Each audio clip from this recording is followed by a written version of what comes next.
refusal to provide that information, saying that it's not classified information, and their narrative that revealing it could reveal state secrets is sort of unprecedented. He is basically giving the administration another day to deliver those answers. This, as the president, certainly takes issue with what he sees as this district judge's effort to usurp his presidential authority. He has called for that judge to be impeached. Yesterday we saw the Supreme Court Chief Justice John Roberts push back on that, saying that this is, not a normal, you wouldn't use impeachment basically to resolve a dispute over a judicial decision, and that's what the appellate process is for. In an interview last night, the president indicated he didn't take the Chief Justice's words personally. He also said he would continue to operate within the bounds of the law, but this effort is continuing as the administration seeks to use the Indian Enemies Act to deport these alleged gang members, and that court fight will continue.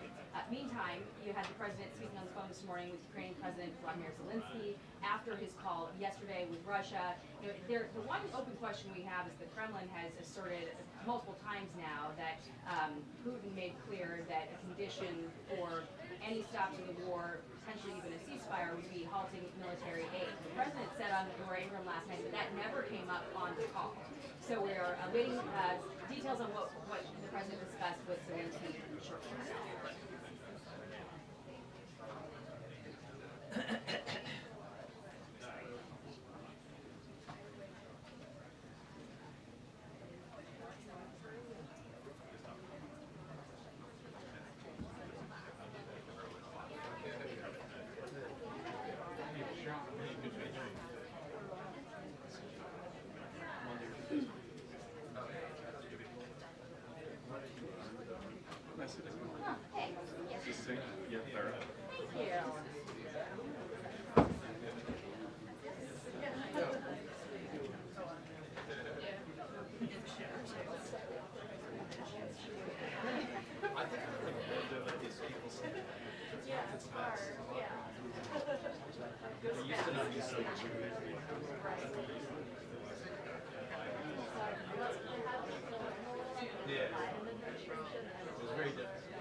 It's okay. All right.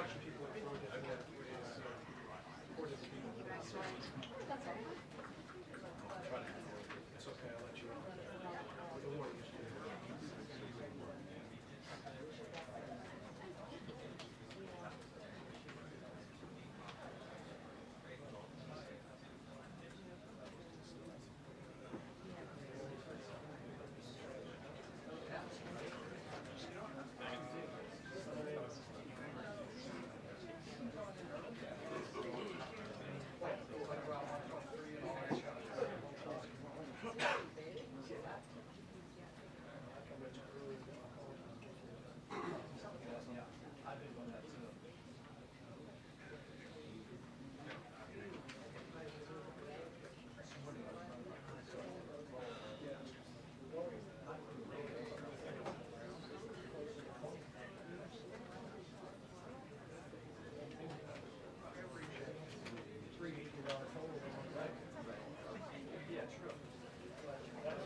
Yeah. I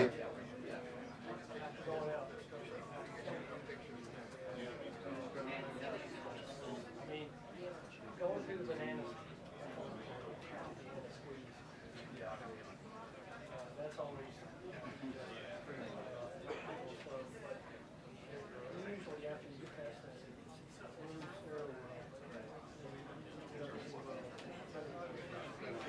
stop.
I noticed that too.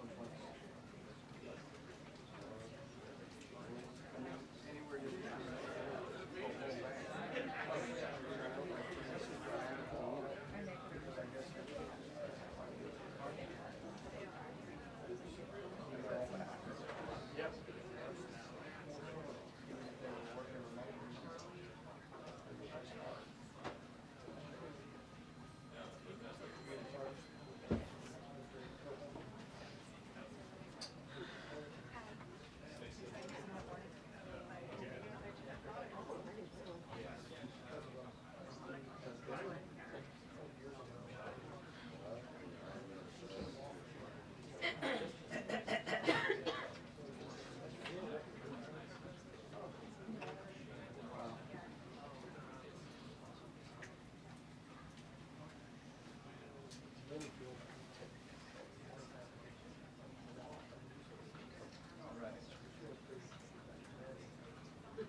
Good afternoon, everybody.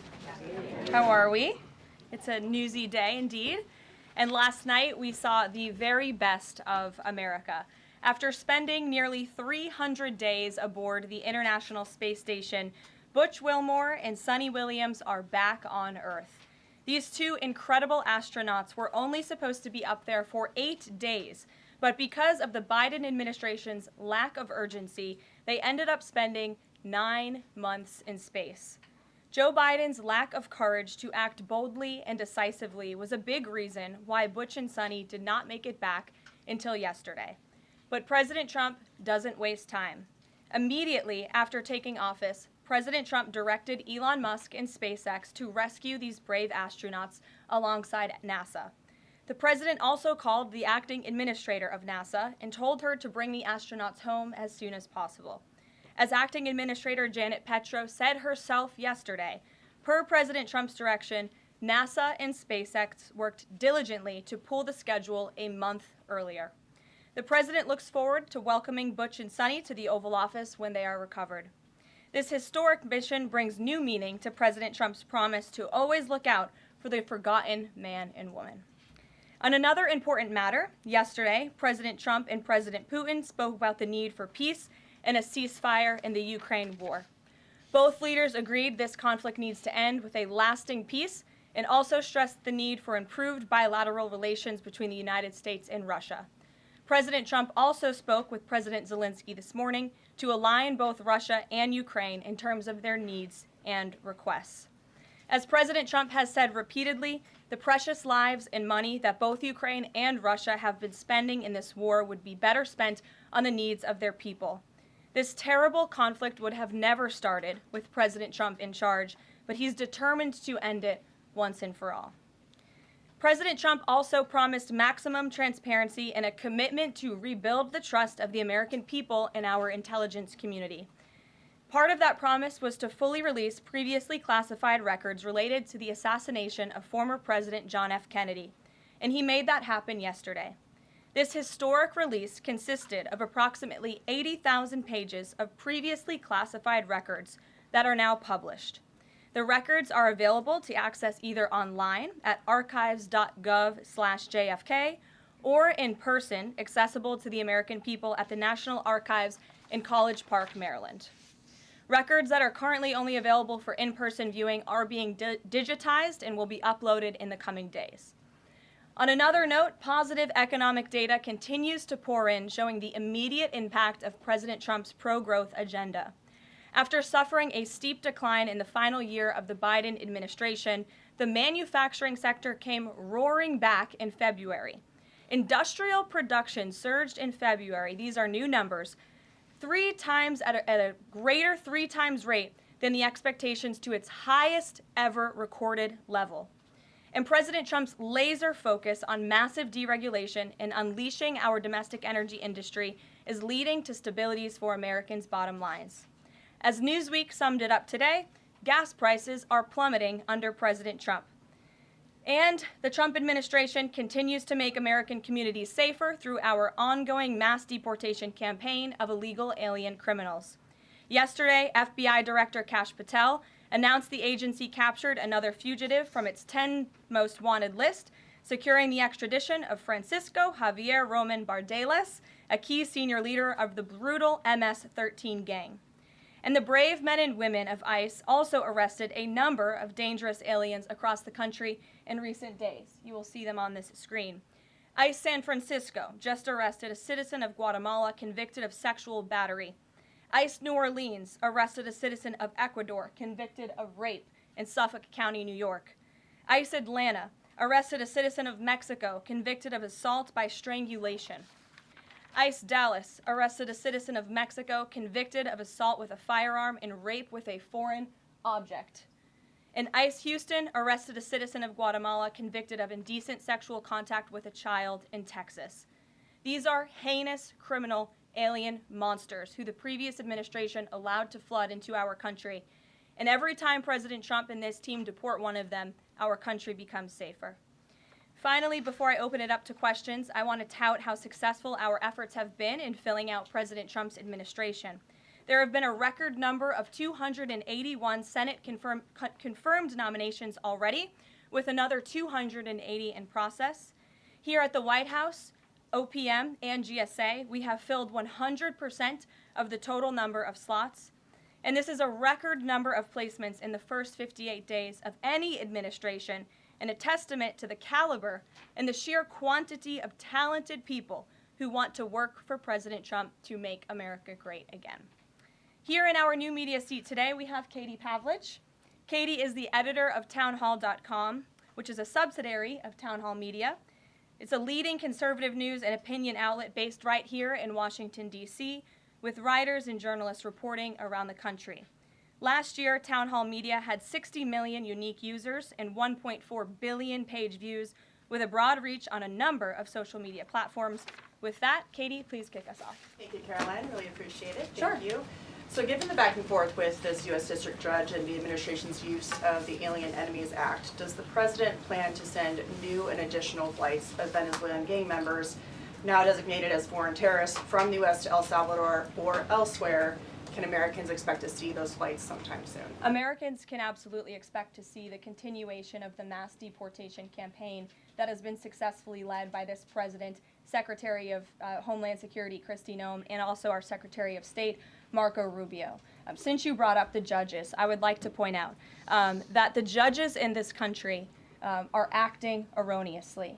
We have judges who are acting as partisan activists from the bench. They are trying to dictate policy from the President of the United States. They are trying to clearly slow walk this administration's agenda, and it's unacceptable. As the President said last night, we will continue to comply with these court orders. We will continue to fight these battles in courts, but it's incredibly apparent that there is a concerted effort by the far left to judge shop, to pick judges who are clearly acting as partisan activists from the bench in an attempt to derail this president's agenda. We will not allow that to happen. And not only are they usurping the will of the president and the chief executive of our country, but they are undermining the will of the American public, tens of millions of Americans who duly elected this president to implement the policies that are coming out of this White House. And then one more question. Senate Minority Leader Chuck Schumer said yesterday that he was united with Democrats in working against Americans who, quote, their attitude is, I made my money all by myself, how dare your government take my money from me? Or, I built my company with my bare hands, how dare your government tell me how to treat my customers? What is the president's response to this, given his upcoming tax agenda and need to work on Capitol Hill? Well, we certainly hope that Democrats all of a sudden are for more money in the pockets of the American public. The president has made it incredibly clear that he is committed to tax cuts. He is committed to passing a big reconciliation package later this year, ending no taxes on tips, taxes on overtime, no taxes on Social Security for our hardworking seniors. And we encourage everybody on Capitol Hill to support that when it comes to the finish line, especially Democrats who clearly need a boost from the American public right now. Their approvals are at an all-time record low. Thanks for being with us, Katie. Garrett. I have one other question, but I want to follow up on Katie's question, actually. You said the mass deportation campaign would continue, but she asked about the flights specifically. Will those flights to El Salvador continue while this case is being appealed? We don't have any flights planned specifically, but we will continue with the mass deportations. And I would just like to point out that the judge in this case is essentially trying to say that the president doesn't have the executive authority to deport foreign terrorists from our American soil. That is an egregious abuse of the bench. This judge does not have that authority. It is the opinion of this White House and of this administration, and that's why we're fighting this in court. And it's very, very clear that this is an activist judge who is trying to usurp the president's authority. Under the Alien Enemies Act, the president has this power, and that's why this deportation campaign has continued. And this judge, Judge Boasberg, is a Democrat activist. He was appointed by Barack Obama. His wife has donated more than $10,000 to Democrats, and he has consistently shown his disdain for this president and his policies, and it's unacceptable. Right where I wanted to go about the idea that these people are all foreign terrorists, but Judge Boasberg was originally appointed by George W. Bush and then elevated by Barack Obama. I just feel like I should clear that up. Well, let me just say something to that effect, Garrett. 67% of all of the injunctions in this century have come against which president? Donald J. Trump. Let me say that again. 60% of the injunctions by partisan activists in the judicial branch have come against President Donald Trump, and 92% of those have been from Democrat-appointed judges. This is a clear, concerted effort by leftists who don't like this president and are trying to impose or slow down his agenda. So, given that, do you think it's a good use of Congress's time and the president's political capital to try to impeach and remove a federal judge, which would take 67 votes you're unlikely to get in the Senate? Well, look, the president has made it clear that he believes this judge in this case should be impeached, and he has also made it clear that he has great respect for the Chief Justice John Roberts, and it's incumbent upon the Supreme Court to rein in these activist judges. These partisan activists are undermining the judicial branch by doing so. We have co-equal branches of government for a reason, and the president feels very strongly about that. Jackie. Thanks, Carolyn. What options does the president have to, he says he's going to follow court orders. He wouldn't defy a court order, but he's raised these concerns about these judges acting in such a partisan way. What option does he have to ensure that his agenda continues to move forward while this is ongoing and the judges appear to be trying to just block and delay and impede? Well, you're right. They are trying to block, delay, and impede. This is lawfare. The president is no stranger to it. He faced it in his campaign, and this is a continuation of the lawfare that President Trump faced as a candidate, and he's now unfortunately facing as a president. Clearly, these partisan activists in the judicial branch didn't get the memo on November 5th when the American people overwhelmingly re-elected this president to continue with mass deportations. So White House counsel and the Department of Justice are working on this. They're appealing these cases, and we will continue to use the full weight of the White House counsel's office and the president's team of lawyers to fight this in court, because we know we will win, even if we have to go all the way to the Supreme Court. One more on TDA. Andy McCarthy said in an interview with Hugh Hewitt, he certainly agrees with what the president is trying to do with the Alien Enemies Act, but he's not sure that the law is completely on his side. He cites some previous Supreme Court rulings dealing with enemy combatants in wartime, says that even they have a right to challenge their detention in court. He raised concern also that while TDA has been designated as a terrorist organization, these individuals hadn't been prosecuted for terrorism. So my question is, will the president ask Congress potentially to declare war on these cartels for the invasion that he's talked about so that he's on stronger legal footing? Well, we absolutely disagree with the legal opinion of the individual that you mentioned. We would not have moved forward with this if we didn't believe the president. This was within the president's executive authority to continue with this mass deportation effort under the authority provided to him under the Alien Enemies Act. And when you read the act, as I did last time at the podium, a predatory incursion is absolutely what has happened with Tren de Aragua. They have been sent here by the hostile Maduro regime in Venezuela, and the president, immediately upon taking office, designated TDA as a foreign terrorist organization. And under this act, it is within the president's authority to deport these terrorists. And anybody trying to defend these terrorists who have now been sent off of American soil should talk to the families of the individuals who these heinous monsters have killed and have raped. If you talk to those families, they are so heartened by the president's decision to take tough action and to use his executive authority, something that no other president has been willing to do, because President Trump does what he says he's going to do, and he is deporting these foreign terrorists from American soil to secure our homeland, and he's within his rights to do that. Jennifer. Very quickly on Tesla, there's a website that's trying to dox Tesla owners across the country and saying they're only going to take down personal information when people show that they've sold their cars. What's the administration going to do about that? I haven't seen that website, but we certainly think it's despicable, the violence that has taken place against Tesla, the company, its employees, and also just Americans who have chosen to drive an electric vehicle. Many of them are Democrats, by the way. Democrats were big supporters of Tesla and of electric vehicles until Elon Musk decided to vote for Donald Trump. So we would like Democrats to also come out and condemn this heinous violence that we have seen, and I believe the Attorney General has said she's investigating these incidents as acts of domestic terrorism. Jennifer. On Ukraine, can you say, is the White House going to pause foreign military aid or intelligence sharing with Ukraine, as Russia says it's pushing for, and then I have a follow-up on the Federal Trade Commission. Sure. When it comes to Ukraine, I do have a statement for you from the National Security Advisor and also the Secretary of State. First, I'd like to reiterate what the President said earlier following his call with President Zelensky this morning. He said he just completed a very good telephone call with President Zelensky. It lasted approximately 1 hour. Much of the discussion was based on the call made yesterday with President Putin in order to align both Russia and Ukraine in terms of their requests and needs. We are very much on track, and I will ask Secretary of State Marco Rubio and Mike Waltz to give an accurate description of the points discussed. That statement will be put out shortly. Well, I have that statement for you right here. Bear with me as I read it. Today, President Trump and Ukraine's President Volodymyr Zelensky had a fantastic phone conversation. President Zelensky thanked President Trump for a productive start for the work of the Ukrainian and American teams in Jeddah on March 11th.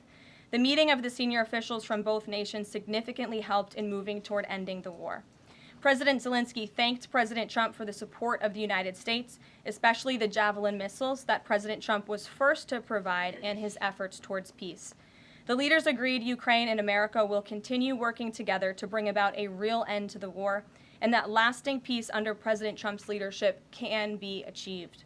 President Trump fully briefed President Zelensky on his conversation with Putin and the key issues discussed. They reviewed the situation in Kursk and agreed to share information closely between their defense staffs as the battlefield situation evolved. President Zelensky asked for additional air defense systems to protect his civilians, particularly Patriot missile systems, and President Trump agreed to work with him to find what was available, particularly in Europe. The two leaders also agreed on a partial ceasefire against energy. Technical teams will meet in Saudi Arabia in the coming days to discuss broadening the ceasefire to the Black Sea on the way to a full ceasefire. They agreed this could be the first step toward the full end of the war and ensuring security. President Zelensky was grateful for the president's leadership in this effort and reiterated his willingness to adopt a full ceasefire. President Trump also discussed Ukraine's electrical supply and nuclear power plants. He said that the United States could be very helpful in running those plants with its electricity and utility expertise. American ownership of those plants would be the best protection for that infrastructure and support for Ukrainian energy infrastructure. President Zelensky also thanked President Trump for continuing to push humanitarian concerns, including the exchange of prisoners of war. He noted they had just had a successful exchange and thanked the president for his leadership on that. President Trump also asked President Zelensky about the children who had gone missing from Ukraine during the war, including the ones that had been abducted, and President Trump promised to work closely with both parties to help make sure those children were returned home. They agreed all parties must continue the effort to make a ceasefire work.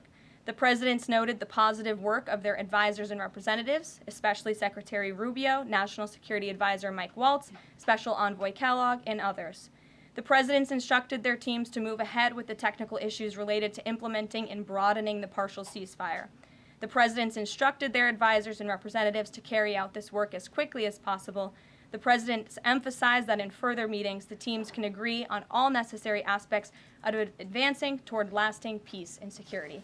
That is a lengthy statement that was just given to me, so thanks for bearing with me. Our office will, of course, provide this after. And as you know, as I just pointed out in the statement, the president's team of negotiators and national security experts will be heading to Saudi again later this week to continue working on and ironing out the details. But I would just like to emphasize we have never been this close to peace, and it's only because of President Trump that we are here. I think a couple of years ago, as you all reported on the war, it was incomprehensible to have a partial ceasefire in this conflict. And today, that is true because of the leadership of this president. So they Mary. agreed to closely share information between their defense staffs.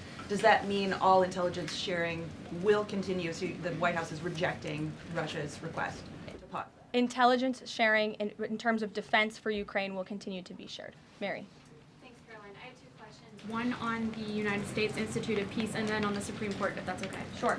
So on the United States Institute of Peace, this is a little bit wild. I understand the old president refused to leave after he was removed from his position. He barricaded himself in his offices, had to be escorted out by police, left the building without Wi-Fi, telephones, elevators, and more, and is now telling media that Doge broke in and illegally removed him. So can you comment on this sequence of events and specify, did Doge illegally enter?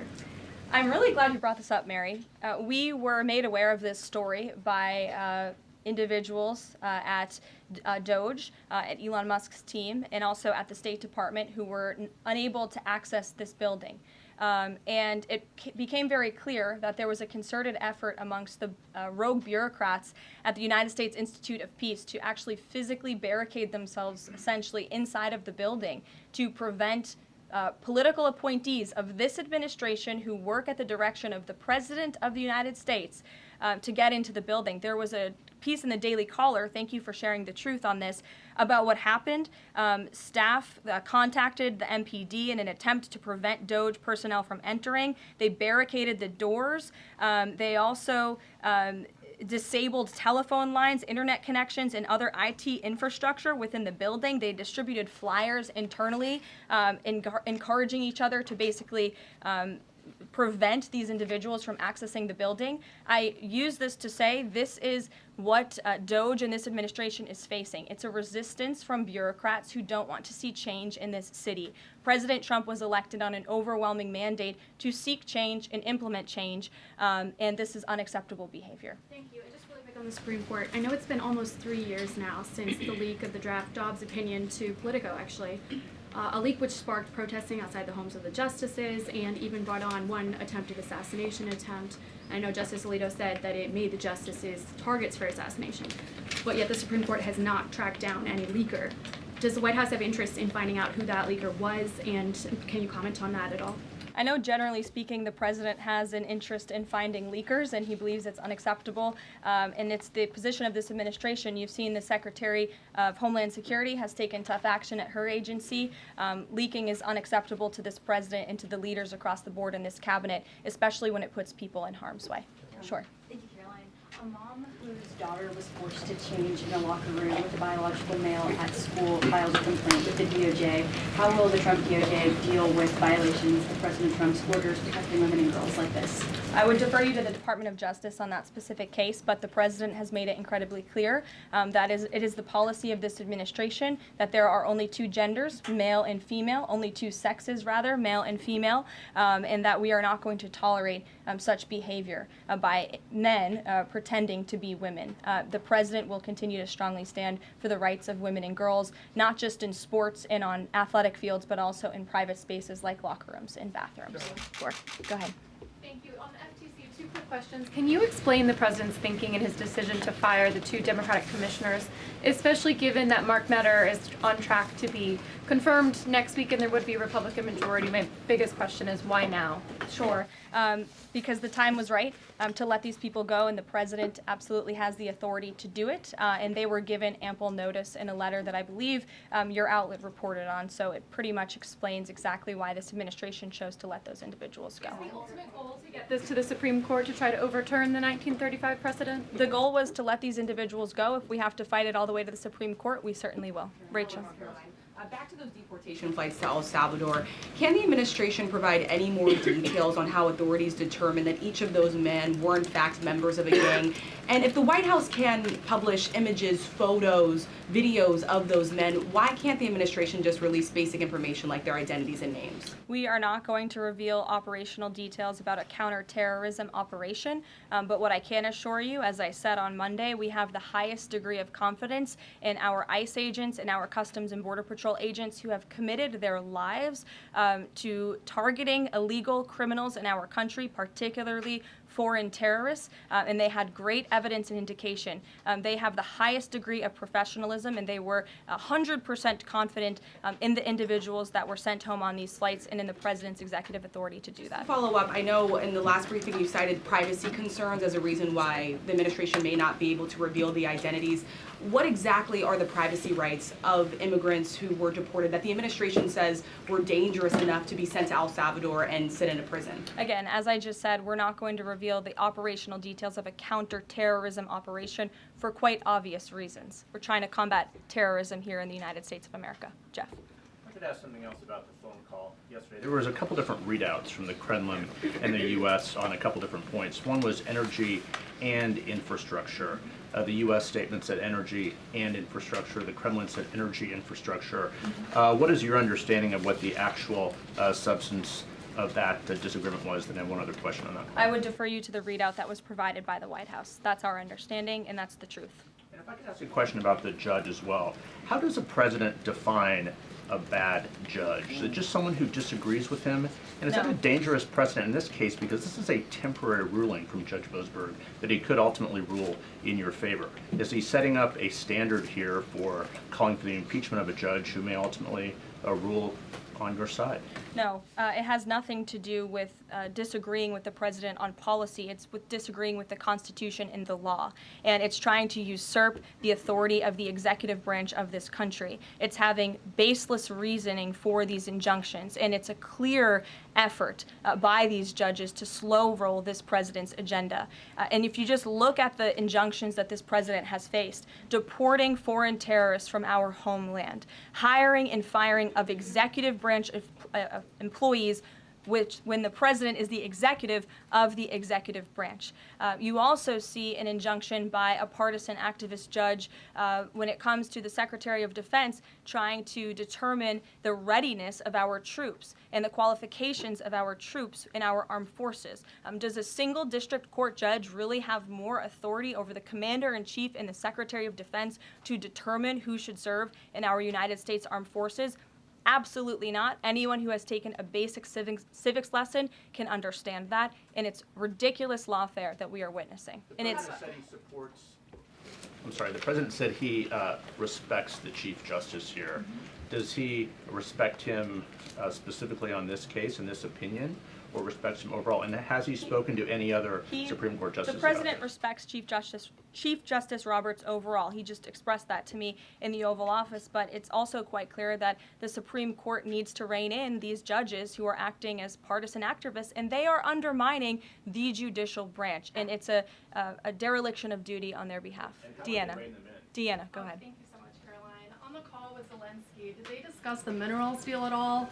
Is that back on the table, and what do the Ukrainians have to do to get that back on the table? And then one on the Russia call as well. Again, I just provided a very lengthy readout of the call that was provided by the Secretary of State and the National Security Advisor. And now we have moved beyond the economic minerals deal. We are at a place of peace. We're at a partial ceasefire, and we're moving towards a full ceasefire and a long-standing peace in this conflict. And that's great news for the American public. Kremlin readout mentioned that Trump and Putin spoke about potential U.S.-Russia hockey games. And the Kremlin readout also said that Russia wanted the U.S. to stop U.S. intelligence and U.S. funding to Ukraine. The president has said that that conversation did not happen.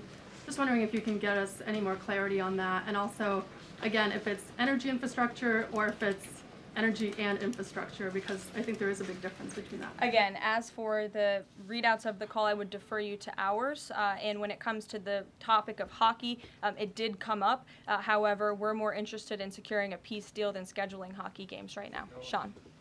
Hey, about the deportation flight. So was it the president himself who directed the planes to stay in the air after the judge ordered them to turn back? The president invoked the Aliens Enemies Act with a proclamation, which then directed the Department of Homeland Security and the Department of State to move forward with the plan of action. And as I said yesterday, all of the planes that were subject to the judge's written order took off before the order was submitted in court. I was asked and answered that question multiple times yesterday. Kate, go ahead. Is the president still considering pressuring Russia with sanctions or tariffs to try to get a full ceasefire? And is there any kind of deadline or timeline that the White House has in mind for when that pressure might ramp up? Again, the president had a nearly 2-hour-long call with President Putin yesterday. We provided a readout of that call, and we have his negotiating team heading to the Middle East this week to continue these discussions in regards to sanctions and any other details. I'm not going to give a readout of those from this podium. And on TikTok, is Oracle the leading contender for a deal? And would the U.S. back a deal that keeps TikTok's algorithm and the underlying technology still in Chinese hands? As President Trump does so well, we don't get ahead of ourselves when we are in the midst of the art of the deal. So when the president and this team are ready to announce a deal on TikTok, which is a high priority for the president, we will make that known. I've seen that reporting, but I'm not going to comment on it just yet. Sure, go ahead.